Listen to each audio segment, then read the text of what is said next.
Hello everyone, welcome to the class. I hope everyone is doing well, and I'm really sorry for what happened in the morning, guys. So I will just check if I'm live, if my audio and video and everything is clear. Okay, I am live. Hello everyone, welcome to the class. My video is absolutely fine, my audio is also absolutely fine. So, all right, no glitches as of now. And I'm really very sorry, guys, for what happened in the morning. I was taking your class, and suddenly the stream also stopped. And a lot of things happened actually. I'm really very sorry for that. I really hope you will be able to move past this and we will be able to move to the class. So, again, a very warm welcome to the class, guys. I hope everyone is doing absolutely well. Okay, just let me take my pen from here. Okay, my pen is stuck. Better now. Alright, let me just check once. Everything seems to be fine. Everything seems to be going good. All right. Okay, guys, so a very warm welcome to today's class, and we will be covering the postmodern empires today. So, today I'll be giving you a brief timeline of whatever we're going to cover today, as I gave you in the morning, but it will be once again I'll be starting with whatever we have done in the morning because that was a very brief session that we have taken. So that we will do. And before we move ahead with the class, I would request everyone to join our Telegram channel because this is where you will get regular updates regarding the classes, and this is also the place where you will get your notes. This is where the teachers will be posting their notes in the PDF format. You can talk to the teachers, you can clear your doubts, you can do a lot of things here. So this is, your one point connection for everything, your one point connection for everything, to talk to the teachers and everything else. All right. So that's about it. So चलिए हम लोग बिना time waste किए एक बार शुरू से शुरू करते हैं and let us see how we will be proceeding in the chapter. Okay, so let me just give you a brief timeline again. Okay, so guys, what have we done till now? We started with the Mauryan Empire, right? We started with the Mauryan Empire. All right. After that, we moved on to see what all did we see in the Mauryan Empire. We saw Chandragupta Maurya, Bindusar, we saw Ashoka, we saw the rise of the Mauryas, we saw the edicts, the rock edicts, the pillar edicts. Then we also discussed some other aspects of the empire like administration, economy, all the aspects of the empire we discussed. Then we talked about the decline of the empire. Fine. After this, we saw some small dynasties which have ruled over which have ruled over the areas in which Mauryan Empire ruled at one point of time. So what did we see? We see the rise of Shungas, then Kanvas. All right. And from here only, we will move on to talk about one of the best empires of postmodern India, and that is the Satavahanas. Okay, so that is what we will be talking about. So, till here we have finished. All right, this has been done. So, for today, in today's lecture, we will begin from here. Okay, we will begin from Kanvas and the Satavahanas. All right, so that's what we will be doing today. So I hope everyone is all set, and let's begin with the chapter, guys. Let's begin with the lesson. Sorry. Okay. So we have finished with the Shunga dynasty. This we have done. Let's talk about the Kanva dynasty. Now, the Kanva dynasty did not rule for a very long time. No, they did not. There were four particular kings in the Kanva dynasty. Okay, so we have Vasudev, we have Bhumi Mitra, we have Narayan, and we have Susaraman. Okay, so these are the four kings who ruled in the Kanva dynasty. Again, these are very important points, guys.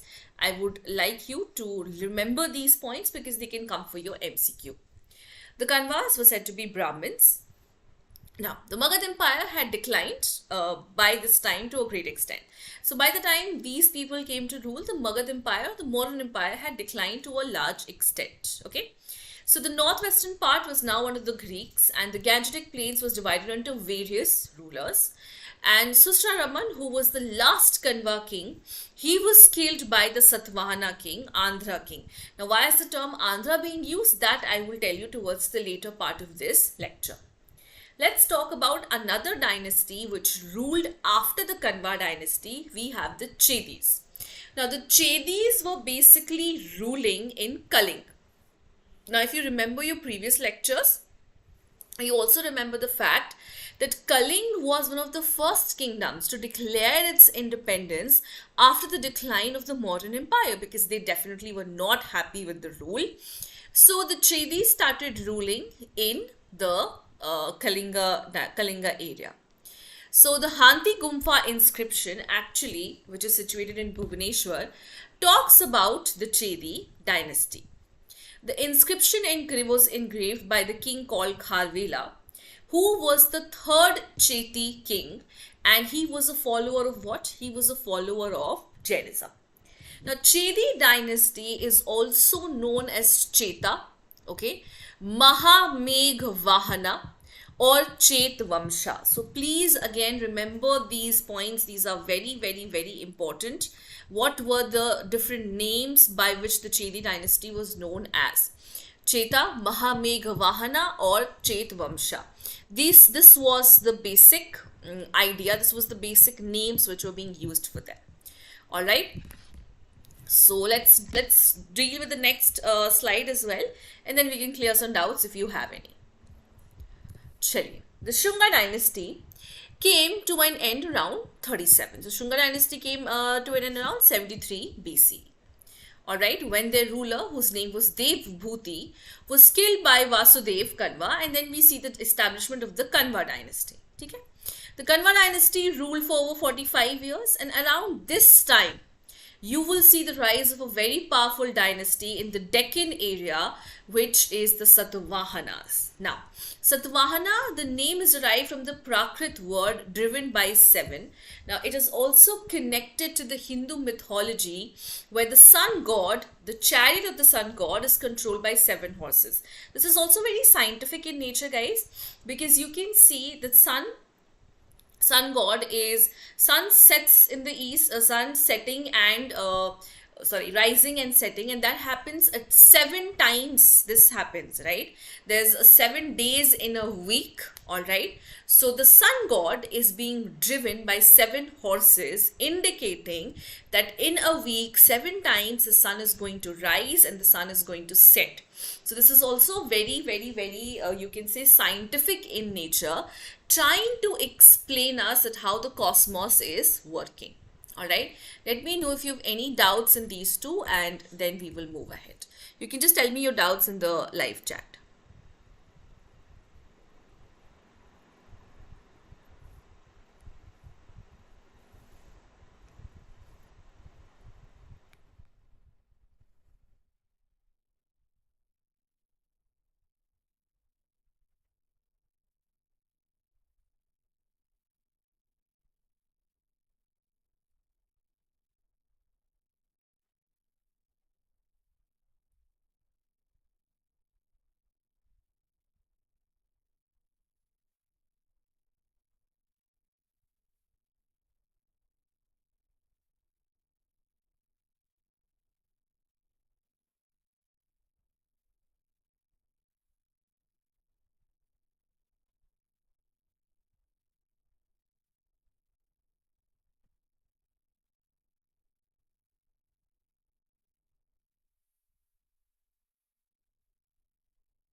Okay.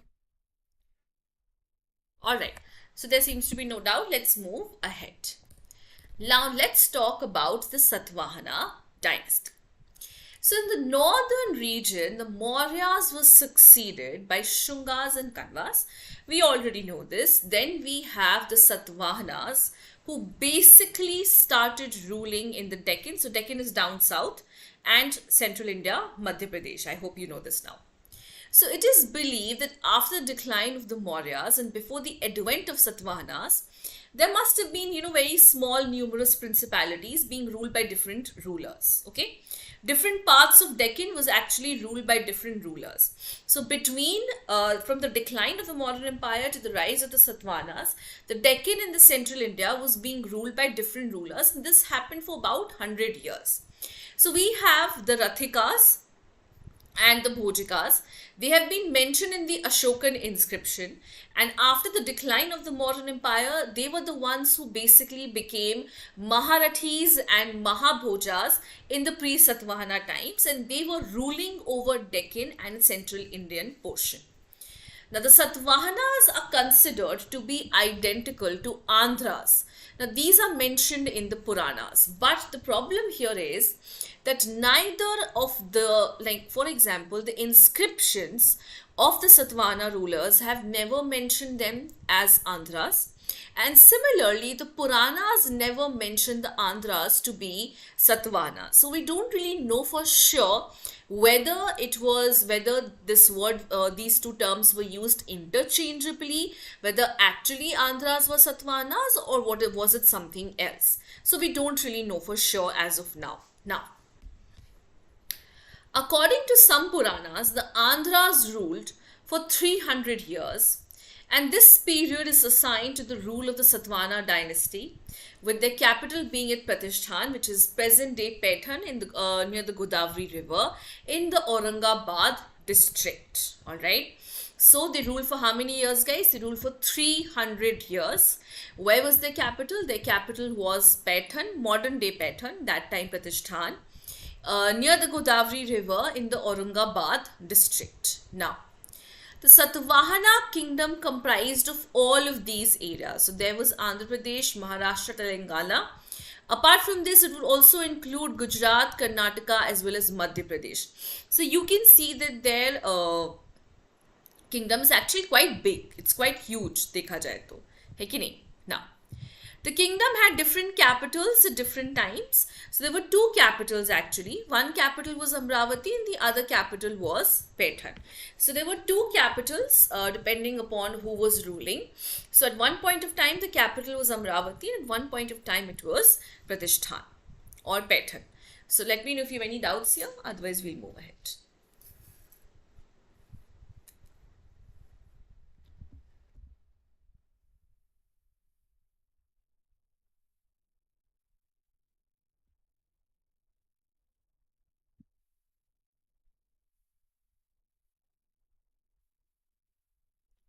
Just check and let me know if there's anything you don't understand.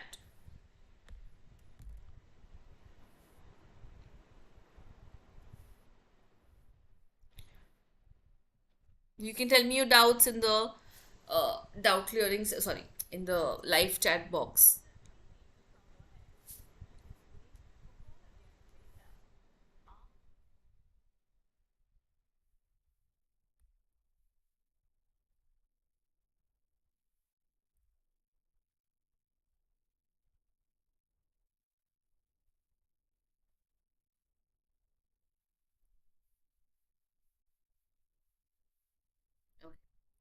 Alright, so there seems to be no doubts. Let's move ahead. The earliest inscription of the Satavahanas belonged to the 1st century BCE, when they defeated the Kanvas and established their kingdom in parts of central India. It is important to mention the early Satavahana kings appeared not in Andhra but in Maharashtra, where most of the early inscriptions have been found, and gradually they extended over Karnataka and Andhra. So initially they started ruling from which place, guys? Initially they started ruling from Maharashtra. Fine. And from there they went on to become what? From there they went on to become rulers of Karnataka and Andhra Pradesh. Alright. So and also most of the early inscriptions that we have found is actually been found from Maharashtra. Now, their greatest competitors were the Shak Kshatrapas of Western India, who had established themselves in Upper Deccan in Western India. Now, we will be talking about the Shak dynasty separately in a separate lecture, because this is also an important dynasty of the postmodern empire. So we'll be talking about them in a different lecture altogether. So who was their greatest competitor? Their greatest competitor was the Shak dynasty, who had established themselves in the Upper Deccan and in the western part of India. Now, the Satavahanas were definitely Brahmins, and they worshipped Vasudev Krishna. So they were worshippers of Lord Krishna. The Satavahanas used matronyms like Gautami Putra, Vashishta Putra, although they were not a matriarchal or a matrilineal in any sense. So what is happening here, guys? This is very interesting. This is very interesting to know actually, that the Satavahanas, even though they were not matrilineal or matriarchal society, let me first explain the meaning of these two words. What is matriarchal? Matriarchal is basically when your society is dependent on the women. Like today we live in patriarchy, where men are like the forebearers of the society, or the earners of the society, or they are the ones who are leading the society. So similarly, matriarchal means when women are the leaders of the society. So that was definitely not there, and they are not matrilineal also. The property is not transferred from mother to the daughter to the granddaughter. No, it is patrilineal. The property is transferred from the grandfather to the father, like that. Fine. But here what do we see? Here we see that even though they were not matriarchal or matrilineal in any sense, they have used the words. They've used matronyms. Matronyms matlab? They have been identified, or they've taken their mother's name. Like we are identified from our father's name, they have been identified from their mother's name. Right? For example, Gautami Putra. So, son of Gautami, or Vashishta Putra, son of Vashishta. So, they are identifying themselves from what? From their mother's name, which is quite a big deal. Now, they assumed the title of Dakshinpat, Dakshinpatpati, or Lord of Dakshinpat, or Dakshinpat is basically Deccan. Fine. Dakshin means south. The Satavahanas are known for starting the practice of giving royal grants to Brahmins and Buddhist monks. So what were they giving? They were giving royal grants of land. This is also known as Agrahar or Bhumidan. Okay, please remember these terms. These are also known as what? These are known as Agrahar. Alright, so the land which was given was known as Agrahar, or it was also known as Bhumidan. Simuka was the founder of the Satavahana dynasty. Very important point. Okay. Who is the founder of the Satavahana dynasty? Simuka was the founder. The Satavahanas were the first Indian native kings to have issued coins in their names, and also issued coins which had portraits of rulers on them. Gautami Putra Satakani started the practice which he imbibed from the western Kshatrapas after vanquishing them. So once Gautami Putra Satakani had defeated the Shak kings, he had basically done what? He had basically borrowed this practice from them of having the portraits of the rulers, means pictures of the rulers on the coins which they have issued. Okay? The coins, the language of the coin was obviously in Prakrit. Some of them was obviously in Telugu, Tamil, Kannada also. Why? Because they're ruling over the areas which practice this language, which speak this language. They patronized Prakrit more than Sanskrit. Why? Because Prakrit is the language of the common people, and when you have to govern common people, you also have to make sure that you practice or you speak their language. Okay? Now, even though the rulers were Hindus and claimed Brahminical status, they did support Buddhism, and they were successful in defending their areas from foreign invaders, and they also won many battles against the Shakas. Okay? So guys, take your time, read through this, through all the pointers. Let me know if there is any doubt.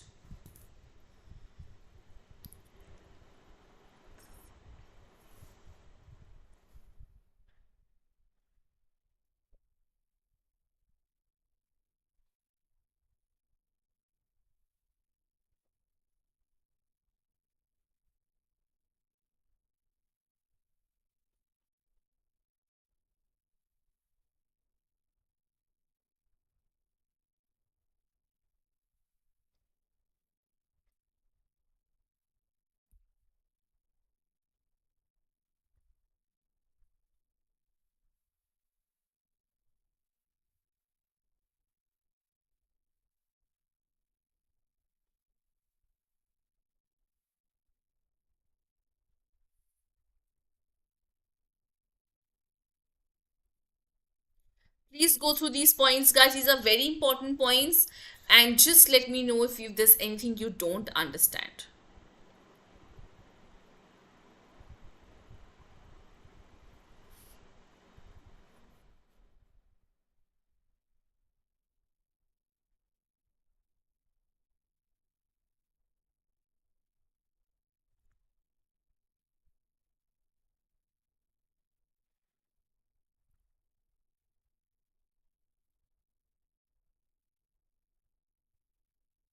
Okay, Shali, let's move ahead then.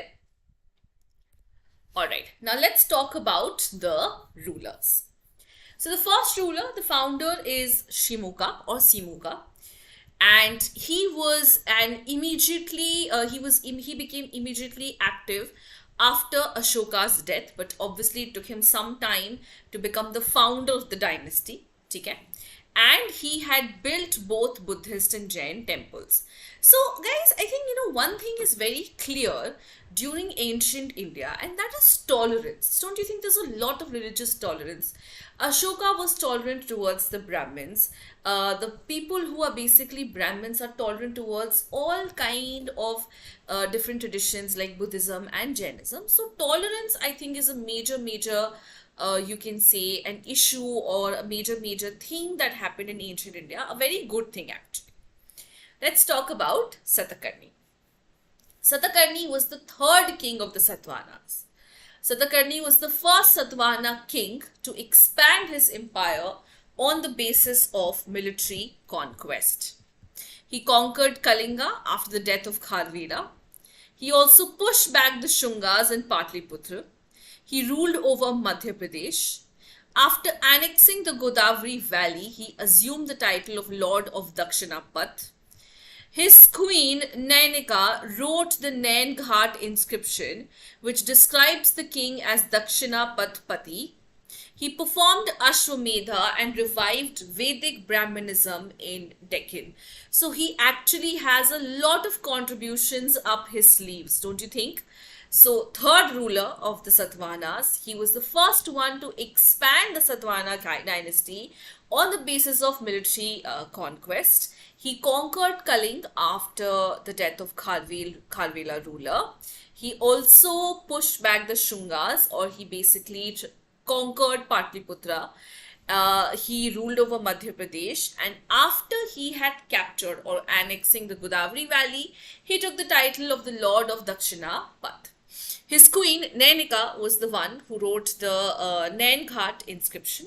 And in that, she has, described the king as being a Dakshinapati and Dakshinapatpati. And he has also been seen to perform Vedic Brahmanism. And he revived Vedic Brahmanism in the Deccan by performing various kinds of yagya like Ashwamedha, Rajasiyu, is tarah se. Okay? Let's talk about Hala. King Hala, the Gatha Saptashati, called Gaha Satasai in Prakrit, is a collection of poems with mostly love as theme. So around 40 of the poems are attributed to Hala himself. Hala's minister Gundhya composed Bridhakatha. So King Hala compiled what is known as Gatha Saptashati. Please remember this, guys. Again, it's a very important point. You can get this as your MCQ. Also, he was known as the Gatha Satasai in, no, he was not known as, the book was known as Gatha Satashai in Prakrit.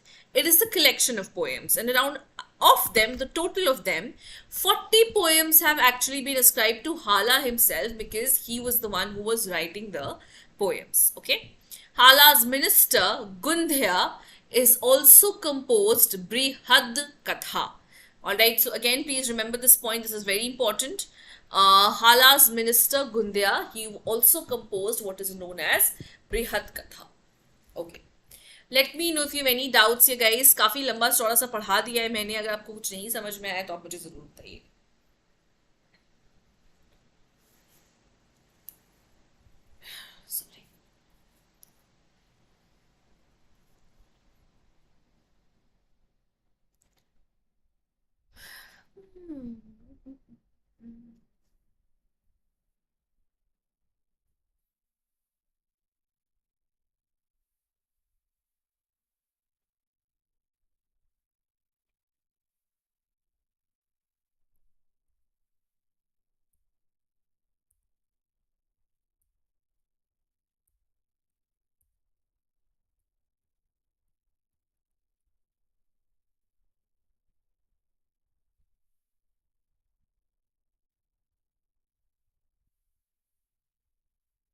Guys, if there's anything you don't understand, you can let me know.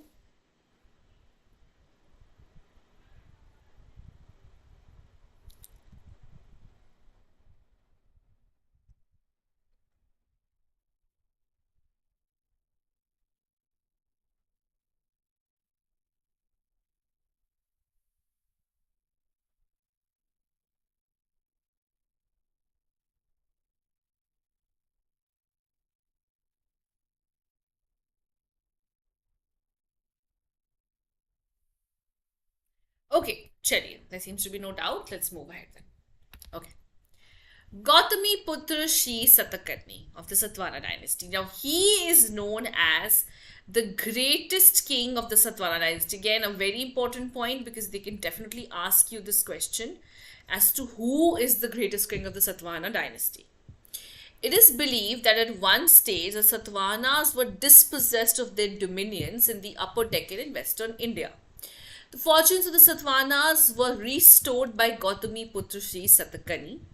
He called himself an only Brahman or an Eka Brahman who defeated the Shakas, and he has also destroyed many Kshatriya rulers. He is believed to have destroyed the Kshatrata lineage to which his adversary Nahapana belonged. More than 800 silver coins of Nahapana bears the mark of being restruck by the Satvahana king.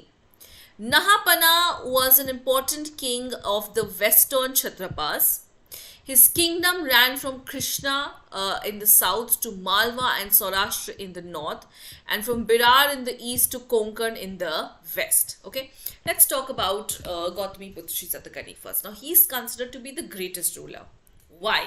What did he do so well?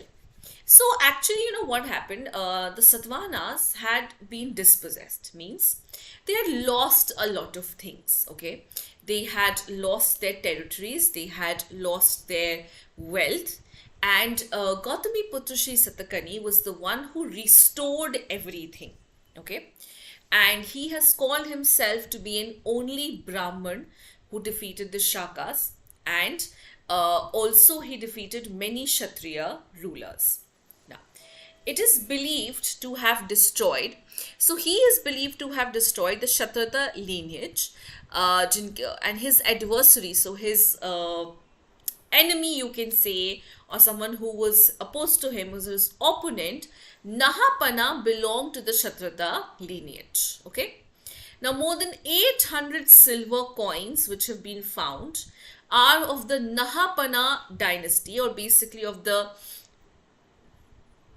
they're basically of the Kshatrata dynasty, and 800 coins issued by King Nahapana have been restruck by the Satvahana kings. मतलब उसको दोबारा से बनाया गया है with Satvahana marks on them. So Nahapana was an important kingdom in the western Kshatrapas. His kingdom ran from Krishna. So they are telling you about the geographical location of Nahapana. So the kingdom ran from south to Malwa and Saurashtra in the north, and from Birar in the east to Konkan in the west. In a Nasik inscription, his mother, Gautami Balashri, is described as the destroyer of Shakas, Pallavas and Yavans, and uprooter of the Kshatratas and the restorer of the glory of the Satavahanas. He is described as an Eka Brahman and a Khatiya Dapa Manmada, destroyer of the pride of the Kshatriyas. Okay. So Nasik inscription, his mother, whose mother? Gautami's Putra Shri Satakani's mother will obviously be Gautami. So Gautami Balashri, that is the inscription. It is his mother's inscription. He is described there as the destroyer of the Shakas, of the Pahlavas and of the Yavans, the Greek, and he is also the uprooter of the Kshatratas, alright, and restorer. He is the one who restored the Satvahana dynasty to its full glory. He is described as an Eka Brahman who has destroyed the pride of the Kshatriyas, alright, and that is why the term Kshatriya Dapa Manmada has also been used, which basically means someone who has destroyed the pride of Kshatriyas as well. So you can see here, Now, guys, just to make it clear, this point, all right, these 2 points are about Nahapana. Okay, they're telling you about about the extent of his empire, who he was, and all of that. And this is obviously about Gautami. Okay, all right. Let me know if you have any doubts here. You can keep putting your doubts in the live chat.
Okay, let's move ahead. He was given the title of Raj Raja and Maharaja. Alright, so Raj Raja basically means kings of kings, and Maharaja also means the same. He donated lands to Buddhist monks. The Karli inscriptions mention the grant of Karajika village near Pune and Maharashtra, Pune, Maharashtra. So he made a lot of land donations to Buddhist monks. The Karli inscriptions donates, or basically the Karli inscriptions tells us about the land grant made of the Karajika village to the Buddhist. Alright, and where is this Karajika village situated? It is situated in Pune, Maharashtra. In the later part of his reign, he probably lost some of the conquered Kshatrata territories to Kardamanka line of the Shak Kshatrapa of western India, as it is mentioned in the Junagarh inscription of Rudradaman 1.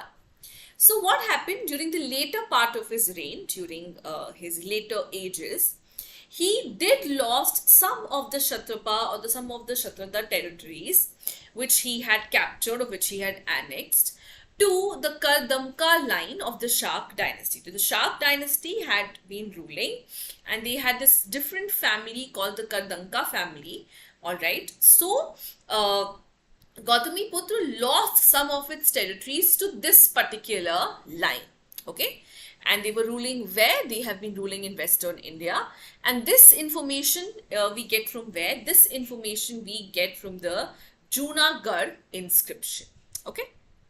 His mother was Gautami Balashi, this I've already told you, and hence his name has been Gautami Putra or son of Gautami. He was succeeded by his son Vashishti Putra or Vashishti Putra, Pulvami. Pulvama, these are the different names which have been used, alternatively spelt Pulvai. Okay, Pulmai. These are the different names which have been used for them, for him particularly, for his sons particularly. So please remember this point, Bicha, because they can definitely come as an MCQ. So what was the name of his son?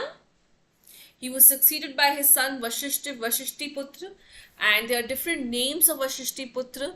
We have Pulmavi, we have Pulumavi, we have Pulmavi second. So these are differently spelled. Okay, and one more name is Pulmai. All right, let me know if you have any doubts here.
check the points, guys. Let me know if you have any doubts.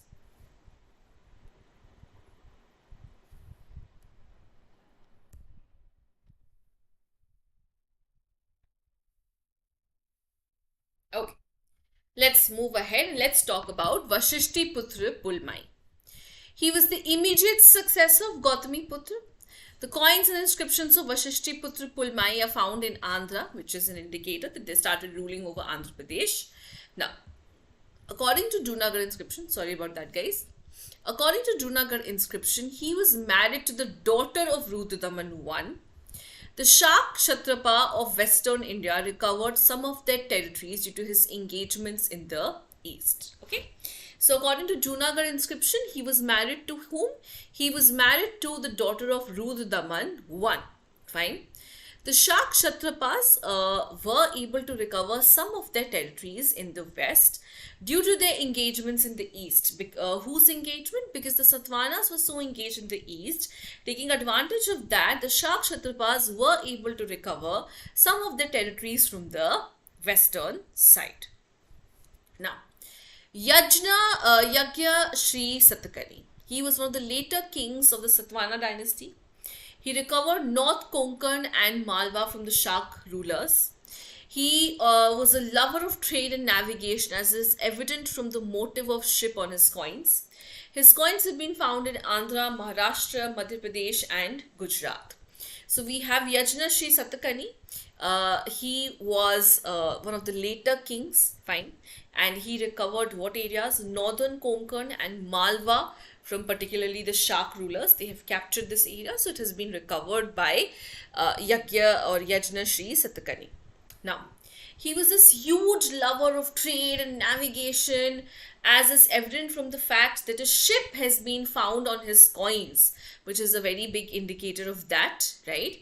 And his coins have been found in these locations. So Andhra, Maharashtra, Madhya Pradesh and Gujarat. Remember these locations, guys, because they can come for MCQ. ये location बिल्कुल याद रखिएगा. चलिए मुझे बताइए अगर आपको कोई डाउट है इसमें तो.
Okay, since there are no doubts, let's move ahead. Now let's talk about how the administration was organized. The administration of the Satvahana dynasty was based entirely on the Shastras, whatever our Shastras tell us about Dharma Shastras and Sutras. Okay? So, Rajan is the king or the ruler. Okay? Princes or Rajas who had their names inscribed on the coins. The princes and the Rajas will have their names inscribed on the coins. Marathis were basically, or Maharathis were basically those who had the power of granting villages and also had the privilege of maintaining marital relations with the ruling family. So Maharathis are basically whom, guys? They are the dynasty which ruled before the Satavahanas. On the areas which are governed by Satavahanas now, they were ruling on the same area before the Satavahanas had come into the picture. So they were known as Rathis, but once they became king, they started calling themselves as Maharathis. Okay. So Maharathis had the power of granting villages. They also had the privilege of maintaining marital relations और शादी की relations ये लोग maintain करते थे खासकर की ruling family के साथ. Then we have the office of Mahasenapati, which is quite simple, guys. He is the head of all the military. Then we have Maha Talvara, the inscription of the Gautami, inscriptions of ruler Gautami Putra Satakani throws some light on the bureaucratic structure of the of administration. However, the clarity of the detailed structure is still weighted. Okay. So these are the various offices of the king. These are the various offices which are there for a king. For example, we have the Rajan, we have the prince, we have the Maharathis, we have the Mahasenapati, we have the Tolavara, and then we have the inscription. All right, the inscription of Gautami Putra Sri Satakani, it does throw some light on the bureaucratic structure, means how the chief ministers or how the ministers or how the different officers were organized into administration, how were they governing. Fine, but we still have, we still have to wait for more clarity on this by historians, but we still have some inclination as to how they were organized. Okay, we do get some inclination from where? From the inscription of Gautami Putra Sri Satakani, because it does throw some light on the structure of the administration. Okay.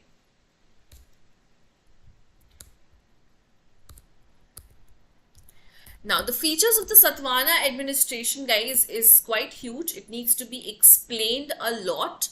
So please let me know if you have any doubts here, so that once we clear with this part, we can move on to the next part. Because to understand the next part, you need to understand this part. कितने offices हैं यहाँ पे? We have Rajan, we have Prince, we have the Maharathis who were basically ruling before Satavahanas. They were known as Rathis during the modern age, but then they came to be known as Maharathis when they started ruling. Okay. What were their powers and privilege? They had the privilege of maintaining marital relations with the ruling family. Okay? Then we have Mahasenapati, who is obviously the ruler of the entire, or he's the governor, or he's the one who's the head of the entire military chief. Alright, and then we have Mahatalavara. Okay? So these are some of the offices of the Satavahana dynasty. So let me know if you have any doubts here.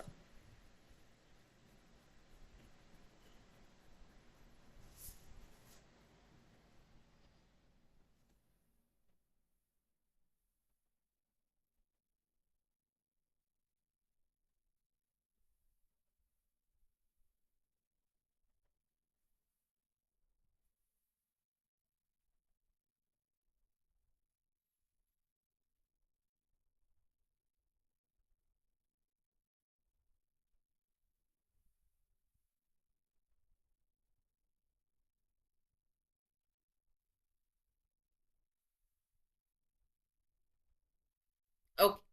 So guys, I think for today's lecture, I will stop here, because after this, I need another lecture to basically, deal with these things like features of Satavahana administration, economy, coins, religion, Satavahana, the material culture. I'll be dealing with social organizations, architecture, all of these things I'll be dealing with, but I need a little bit more time. I especially need time to talk about the Satavahana administration, because there are a lot of nitty-gritties involved here. Okay, so we have to do that. So for today's session, I'm going to stop here.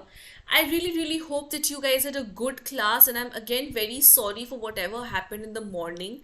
I really hope that you guys are understanding whatever we are studying. And again, guys, if you have any problem or any doubts or anything that you don't like, or if there's anything you like, you can tell us in the comment section. We'll be very happy to know what you like, and we'll be more than happy to work on something that you're not comfortable with. And I would request you to join our Telegram channel. The link has been given, the scan code has been given. This is where you will get updates regarding the classes. This is where you will get your notes from. So do that. You can also download the app called Result Guru from Google Play Store. Definitely it will be really helpful for you to get through all the classes. All right. And also guys, before you all leave, please do like the video, share the video, comment on it, subscribe to the channel, and press the bell notification on, so that you are notified whenever we post a new video, and we'll be absolutely thrilled to have you in the class whenever we go live. We get a boost as a teacher ki, oh my god, so many students are present. So do subscribe to the channel, do support us guys, it will mean really a lot to us. We are bringing you free and quality education for you. So do let us know if there is anything that you would want us to do, and do subscribe to the channel. So thank you so much for watching. I will see you all in the next class. Thank you.